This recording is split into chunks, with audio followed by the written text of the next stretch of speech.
Üdvözlünk az X-Robotics oldalán! Mutatjuk, milyen egyszerűen tudtok nálunk 0% THM-re robotfűnyírót vásárolni. Az oldalon kiválasztjátok a 24 havi ingyen hitel 0% THM kategóriát, majd kiválasztjátok a számotokra megfelelő robotfűnyírót, amit végül kosárba helyeztek, és irány a pénztár. Itt érdemes beregisztrálni a webáruházba, azonban mi most regisztráció nélkül visszük végig a folyamatot, ezen az oldalon megadjátok a pontos adataitokat.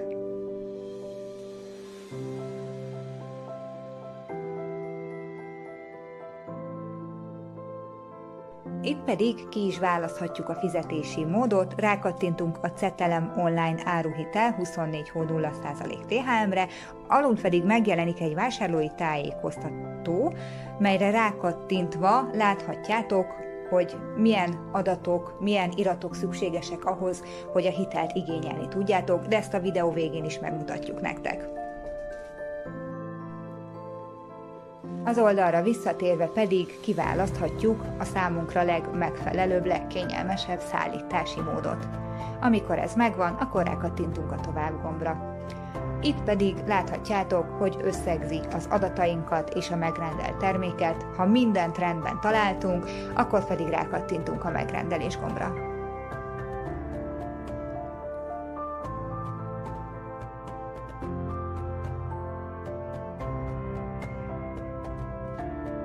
Ez a része ennyire egyszerű volt, majd átkattintunk a hiteligénylő űrlap kitöltésére.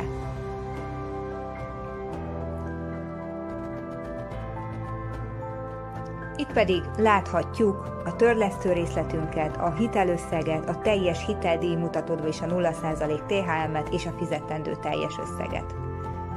A következő oldalon pedig megadjuk a személyes adatainkat, az itt megadott mobiltelefonszámra a tovább gomb megnyomása után pedig egy SMS fogunk kapni, az SMS pedig a következő oldalon az SMS kód helyére beírjuk, majd ha ez megtörtént, akkor rámegyünk a tovább gombra. Innétől pedig már nagyon egyszerű dolgunk van, a Cetelem ugyanis értelemszerűen, könnyedén és gyorsan végigvezet a hitelfelvétel folyamatán, nekünk nincs más feladatunk, mint megadni neki a személyes adatainkat, amelyeket kér. Érdemes a kért dokumentumokat előre befotózni, például az igazolványainkat, mert itt akkor már csak egyszerűen és könnyedén hozzá tudjuk csatolni. Ha pedig minden ponton ügyesen végigmentünk, akkor készen is van a hiteligénylésünk. Ha pedig a videót megállítjátok, akkor itt láthatjátok, hogy milyen követelményeknek kell megfelelni, és milyen iratok szükségesek a hiteligényléshez.